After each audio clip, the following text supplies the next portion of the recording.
I was never the type to go on road trips, but when my friend invited me to go on a fishing trip to Arkansas, I told him I was down to go. I've been fishing since I was a little boy, when my dad first taught me how to cast my bait, and I've always dreamed of catching big trout in Arkansas. The camp we'll be staying in is called Newlands. We're aiming to leave late Saturday. The time we leave all depends on my dad, Jude told me.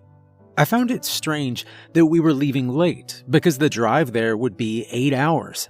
I guess in my mind it made sense because the later you stay out, the less traffic there would be. So, on Friday night I packed my things and slept in late in the afternoon. When Jude and his father came to pick me up, I kissed my parents goodbye and told them I loved them. I woke up about halfway through the car ride. Through my tired and blurry vision, I was able to make out the words on a road sign because of our headlights reflecting off it. It read, "Urgent message. For traveler info, tune into 1680 AM. That's an interesting sign, I said tiredly to Jude. Yeah, it's weird. That wasn't there last time when we came, Jude replied. Jude's father tuned in to the AM channel without saying a word. At first, there was silence. That silence was somehow loud and eerie. And then, the staticky voice began playing. Warning, do not fall asleep. They're here. Reports of river crawlers seen in northern Arkansas. From the hours of 10 p.m. to 12 a.m., do not fall asleep. Do not look outside. If you hear scratching in the ceiling, don't look up. Lock your doors. If someone is knocking on your door from the hours previously mentioned, do not open it. If you hear screaming from outside your cabin, do not go outside. If someone leaves your cabin at the hours mentioned previously, do not let them in until lockdown has been lifted. In the case where something from outside breaches your cabin, lock yourselves inside a room and turn off the lights. Stay tuned for more updates. The message ended. The car was left in silence. Was that real? Jude said, but was cut off abruptly. Boys, as long as you listen to me, we're gonna be okay, Jude's dad said calmly. We both nodded. When we got there, it was early Sunday morning. We fished the whole day and ate what we caught. I caught my first rainbow trout. I spent a few hours catching plenty of fish. I caught everything I ever dreamed of. Rainbows, browns, brooks, and even a tiger trout. The river was plentiful, and I was proud of myself. But soon, it was dark, and with the dark, I remembered that radio message.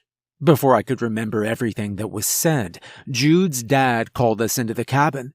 When we went inside, the lights were off, and the blinds shut. Jude's dad locked all three of us in one bedroom and turned on his lantern. We're gonna be in here for 2 hours and 30 minutes. I'm not chancing it, he said sternly. Dad, you're scaring me, Jude said, teary-eyed. We're gonna be okay, son. Just be silent. Keep your heads down at the floor. Just trust me, he said with a soft smile.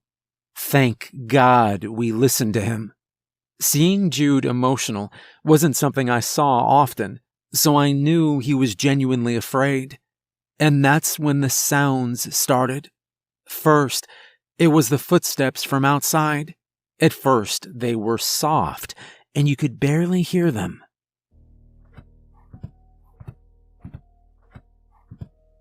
The footsteps were getting louder. I could feel Jude shaking next to me. And then there was silence. That silence was broken by screams.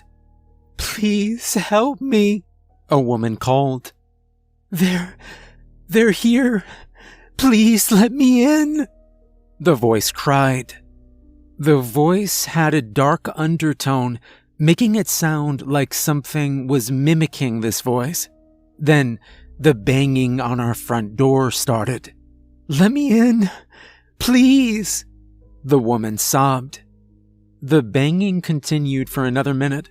It felt like my head was being shaken around by the loud noises from the front door.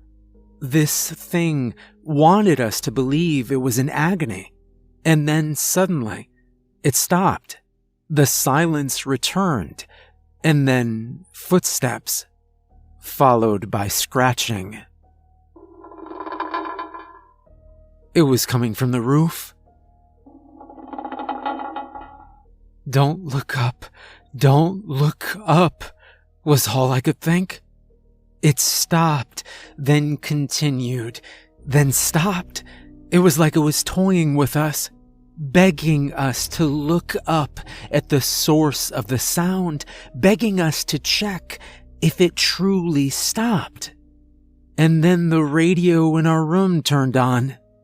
"Urgent message. Lockdown has been lifted. You are free to roam again. Stay tuned in for updates." I looked at the clock. 11:50 p.m.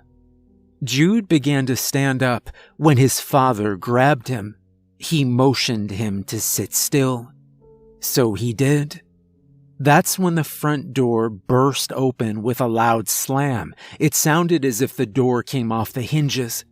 And then something began slamming all its weight on the door we were hiding behind. We all scooted back to the corner of the room. Then the creature screeched. And the door gave in. A tall black creature on all fours bent down to come in the room. Jude's dad put his hands over our mouths. I was shaking uncontrollably. The creature had strange appendages coming out of its back. It had lanky body parts, skinny arms, skinny legs, and a slim oval-shaped head. Its jaw unhinged. It had no eyes, and it was roaming strictly off of hearing. When it couldn't find us, I watched it contort itself. The crunch of bones echoed in my ears. Right before my eyes, I watched the grotesque being turn into a beautiful woman. It had dark brown hair with a slim body. The most noticeable feature was its deep blue eyes. They were bluer than any ocean on Earth. And then it left. Midnight came. True silence returned. In that small corner, we fell asleep. When morning came, we checked out the damage. The cabin was trashed. Blood from the creature's contortion act was left in a small pool in my room. The front door was unhinged as I suspected. The cabin next to us was less fortunate. Yellow tape was outlining the entire building, which was in worse shape than ours. When I took a glimpse inside from a distance, blood was everywhere. It covered every wall. Small bits of entrails littered the floor. Bits of flesh and brains were all over the front porch. There was no signs of life in the cabin. We packed our bags that same day, and we left. That was the last day we stayed, and I told myself I would never come back. I used my phone to do research on the creature that invaded our cabin during the drive back home. When I searched river crawler, a Wikipedia page came up. The river crawlers of northern Arkansas is an urban legend from hundreds of years ago. They are said to have lived in the deepest part of the 𝘀𝗰𝗿𝘆 Lake. When the dam was opened to let water out due to flooding, the river crawlers made their way into the White River. To this day, that's where they reside. Over time, they have adapted to technology. They can manipulate time, manipulate technology, and take the form of any humans they kill. The easiest way to spot them is their abnormally blue eyes. They mostly lurk during the night and they cannot survive in sunlight for long. It burns their thin skin and causes them to melt. I finished reading this in awe. Take form of any humans they kill. I went to the Newlands obituary. I looked at the most recent deaths in the town. And there, I saw her. A beautiful woman, dark brown hair, slim body, and honey brown eyes.